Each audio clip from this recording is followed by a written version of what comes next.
लाल diary का काफी जिक्र हुआ। लाल डायरी को लेकर क्या मानते हो आप? देखिए, लाल डायरी ने राजस्थान की राजनीति का एक बेहद काला अध्याय सामने ला दिया। लेकिन मनीष जी, लाल डायरी का जिस तरीके से प्रेजेंटेशन हो रहा है, राज उससे ज्यादा गहरे हैं। ईडी ने संज्ञान क्यों नहीं ली? गुड़ा तो बोल रहे हैं कि मुझे हॉलीवुड हीरो बताया था गहलोत ने उस दौरान। बताया था ना, पर ईडी चुप क्यों रही 3 साल तक? भारतीय जनता पार्टी तो ये सोच रही है कि लाल डायरी के नेपथ्य में जाकर मणिपुर के सवालों से हम बच जाएंगे। सचिन पायलट क्या राजनीति करना चाहते हैं, कौन सी करना चाहते हैं, अभी सर के ऊपर से निकलने लगा है। तो सचिन पायलट को खुद ही आकलन करना होगा कि उन्होंने क्या किया। जहां तक उनका पहले पार्टी छोड़ने का, अलग पार्टी बनाने का सवाल था, तो देखिए अब वो चूंकि मुद्दा ही खत्म हो गया। नमस्कार, आप देख रहे हैं द फैक्ट इंडिया और मैं हूं आपके साथ मनीष गौड़। विधानसभा चुनाव होने में अब कुछ ही महीने शेष है, यानी कि 4-4.5 महीने। इसके बाद राजस्थान में रण होगा। उस रण में कई पार्टियां उतरेगी, बीजेपी, कांग्रेस, आम आदमी पार्टी और आरएलपी।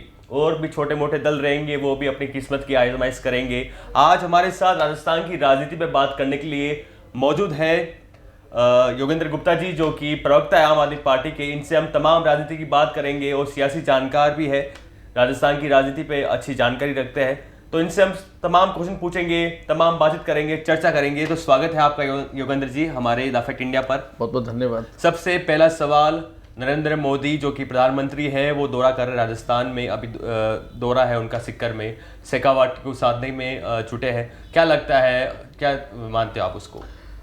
देखिए मनीष जी, नरेंद्र मोदी जी ने अपने आप को ये स्व घोषित कर दिया है कि वो कुल मिलाकर चुनाव जीवी व्यक्ति है।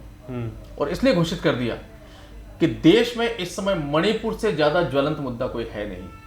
पर कितने आश्चर्य की बात है कि देश के प्रधानमंत्री को राजस्थान में चुनावी दौरा करने की फुर्सत है, पर मणिपुर में जाकर उन जख्मों को सहलाने की फुर्सत नहीं है। ये पूरा चुनावी दौरा है।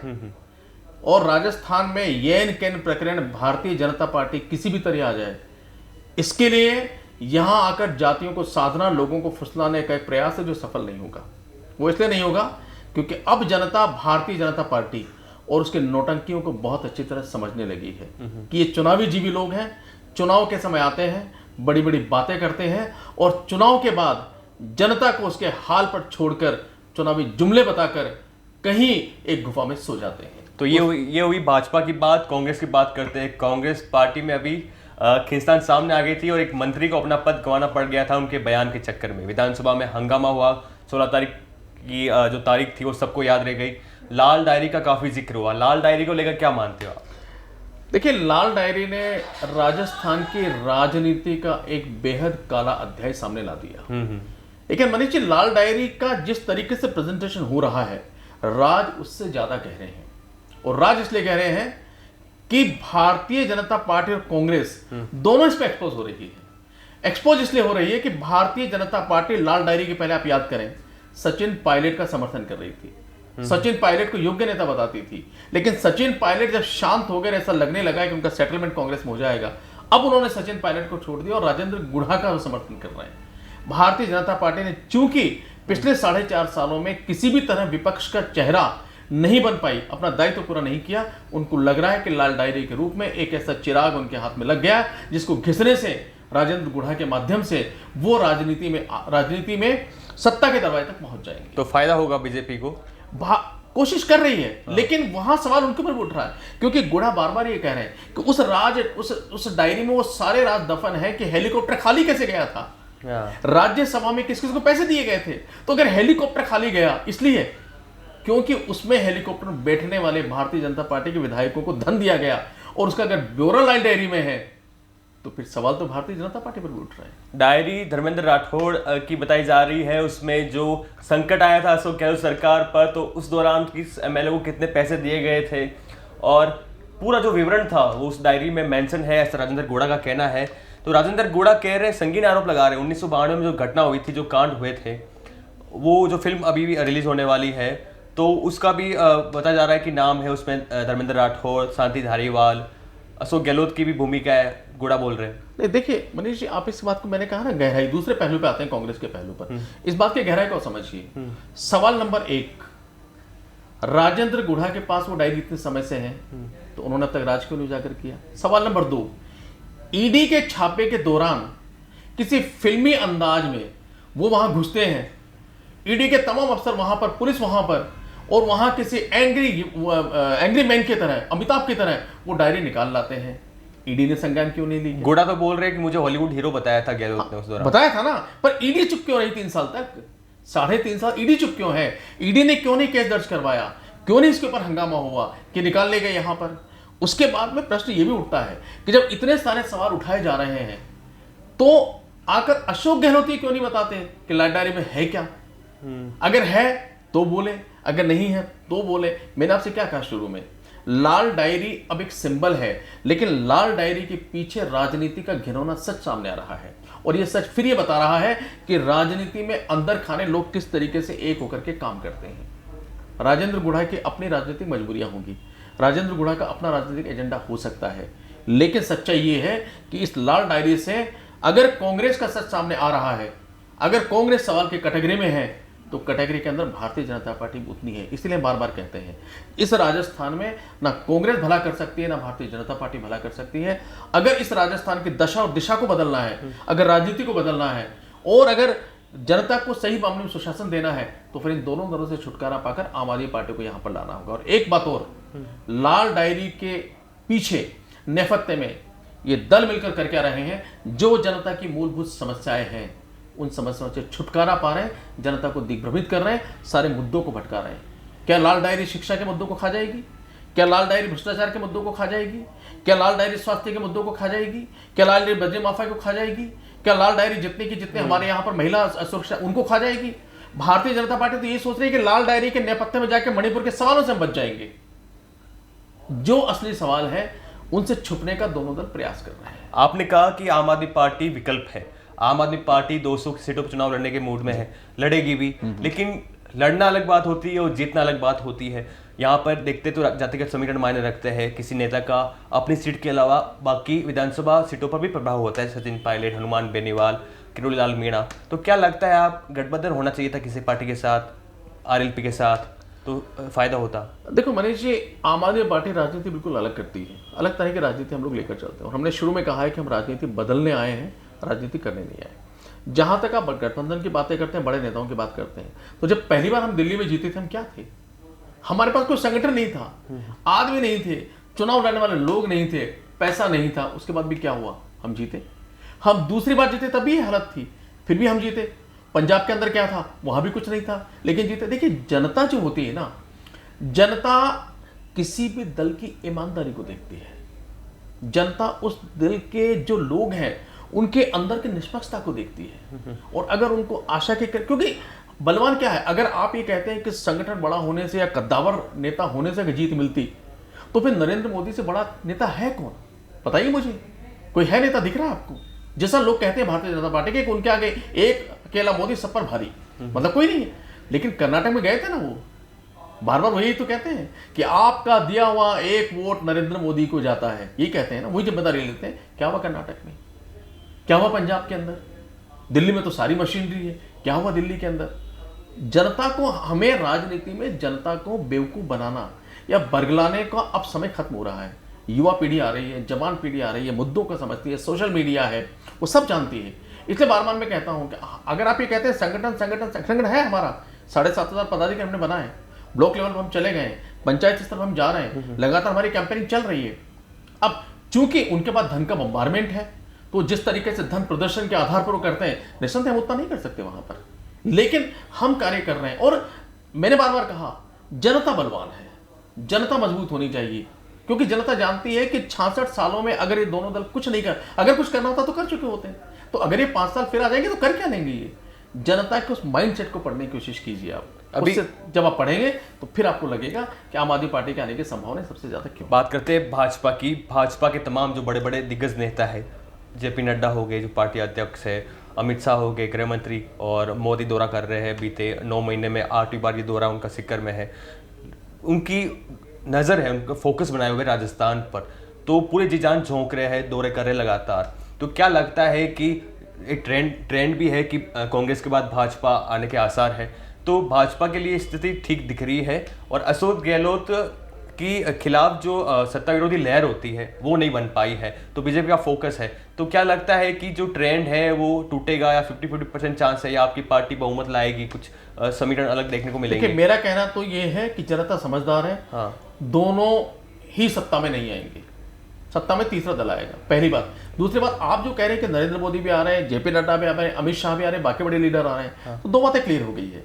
एक, भारतीय जनता पार्टी में स्थानीय स्तर पर कोई ऐसा नेता नहीं है जिसके हाथ में नेतृत्व सौंपा जा सके। दूसरा, केंद्रीय नेतृत्व को, जेपी नड्डा को, अमित शाह को या नरेंद्र मोदी को भारतीय जनता पार्टी के राजस्थान के किसी भी नेता के नेतृत्व पर विश्वास नहीं है, जो बार बार यहां पर आ रहे हैं। लेकिन फिर प्रश्न यह उठता है कि 2018 में भी, जब 2018 के पहले जब वसुंधरा सरकार भी थी 2013 से 2018, तब भी नरेंद्र मोदी यहां पर आए थे, तब भी उन्होंने यही कहा था कि आपका दिया हुआ एक वोट नरेंद्र मोदी को जाता है। शासन ऐसा लगा लोगों को कि जब आएंगे तो नरेंद्र मोदी रूल करेंगे यहां पर। नरेंद्र मोदी तो हर जगह जाकर यही कहते हैं। उसको वहां मणिपुर में यही कहा था उन्होंने। आज क्या हुआ? मणिपुर जल रहा है, अराजकता की स्थिति है, नरेंद्र मोदी बोलने को तैयार नहीं है। मैं आपको ये कह रहा हूं कि यहां पे जो भारतीय जनता पार्टी की स्थिति है वो बद से बदतर है। केंद्रीय नेतृत्व को भरोसा नहीं, लीडर पे भरोसा नहीं, लीडर कोई है नहीं, चुनाव के समय किसी को ये हेड बनाएंगे नहीं, मुख्यमंत्री कौन बनेगा पता नहीं होगा यहां पर। तो भाई ऐसे में क्या जनता बेवकूफ है क्या? जनता भारतीय जनता पार्टी की चालों को समझ रही है, देख रही है, और वो अच्छी तरह जानती है कि भारतीय जनता पार्टी को लाने का मतलब है 2013 से 2018 के फिर वो नारे को याद कीजिए कि वसुंधरा तेरी खैर नहीं। किसको लाएंगे यहां पर? आपको मैं पूछना चाहता हूं कि आरएलपी, राष्ट्रीय लोकतांत्रिक पार्टी के संयोजक हनुमान बेनीवाल जी तोड़ कोशिश कर रहे हैं, कई जगहों पे दौरा कर रहे हैं, टोंक में गए थे, बाड़मेर, जोधपुर, नागौर, पूरी मेहनत से लगे हुए हैं और वो काफ़ी सीटों पर चुनाव लड़ने के मूड में है, जैसे कि आपकी पार्टी भी है। तो क्या लगता है कि उनकी कुछ सीटें आती है, आपकी कुछ सीटें आएगी, और भाजपा और कांग्रेस को कुछ आंकड़े इतने नहीं आते कि वो बहुमत सरकार बना ले, तो क्या देखने को मिल सकता है? आपकी पार्टी किसको बहुमत देगी? देखिए, ये एक बहुत मनीषी काल्पनिक सवाल है। हम बार बार ये कह रहे हैं कि राजस्थान के हित में, राजस्थान में इन दोनों दलों से मुक्ति पाने के लिए, राजस्थान में शिक्षा, चिकित्सा, रोजगार, भ्रष्टाचार, कानून व्यवस्था की जो बदतर हालत है, उनसे मुक्ति पाने का अगर कोई रास्ता बचा है तो वो सिर्फ और सिर्फ तीसरे दल को लाने का है। अब तीसरे दल की बात आप करेंगे तो तीसरे दल में भारतीय जनता पार्टी, कांग्रेस के बाद में राष्ट्रीय दल है कौन सा? आम आदमी पार्टी है। तो राज्य के हित में यह है, जनता को समझना होगा कि आम आदमी पार्टी को लाने का मात्र विकल्प है। अब आप कहते हैं रोल, जहां तक बात करते हैं हनुमान बेनीवाल की, देखिए हनुमान बेनीवाल क्या एक जाति आधारित अलग तरह की राजनीति करते हैं। उनका एक बेल्ट है जहां पर वो एक जाट वोट होता है, जहां पर जिस तरह से वो मैनेज करते हैं एक जातिगत विशेष के लिए, नागौर उनका एक बेल्ट होगा, तो वहां से कुछ सीटें वो ले आएंगे। लेकिन ना तो वो राष्ट्रीय दल है, ना उनका बड़ा विजन है। तो ऐसे में चुनाव, देखिए चुनाव लड़ने का अधिकार सबको है, कैंपेनिंग करने का अधिकार सबको। चुनाव तो बसपा भी कहती है हम 200 सीट पर लड़ेंगे, चुनाव तो सपा भी कहेगी हम 200 सीट पर लड़ेंगे, चुनाव सब लड़ सकते हैं।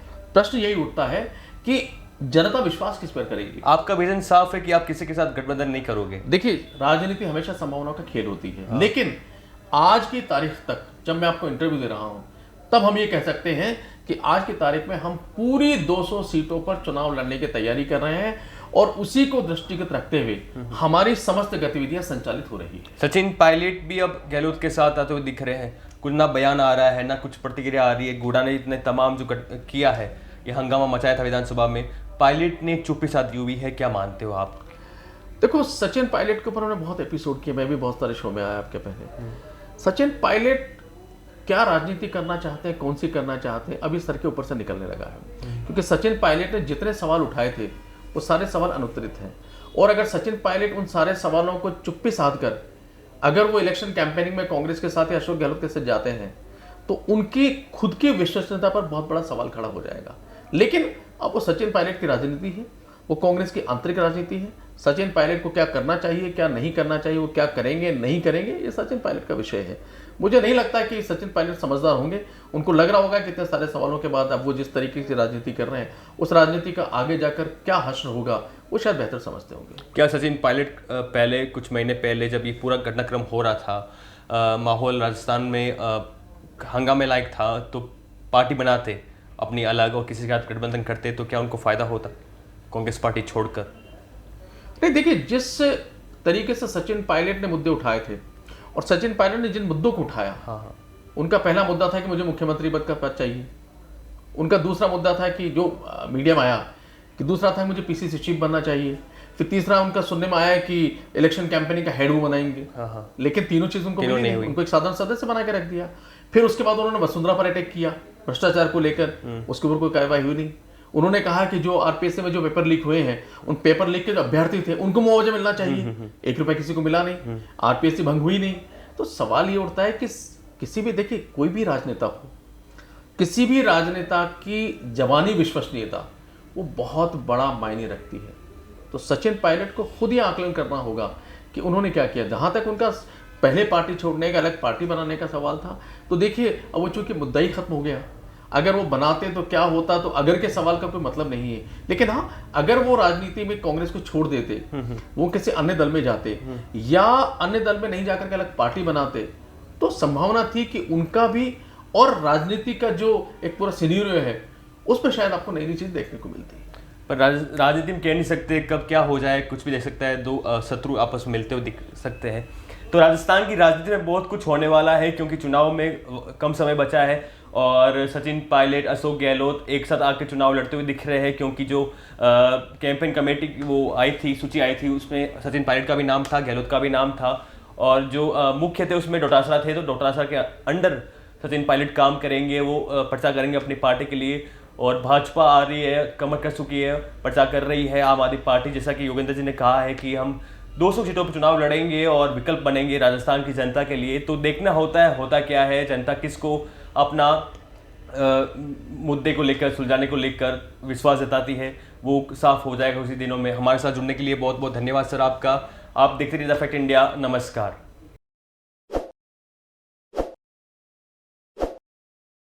ताज़ा खबरों के लिए विजिट करें द फैक्ट इंडिया की वेबसाइट और डाउनलोड करें द फैक्ट इंडिया ऐप।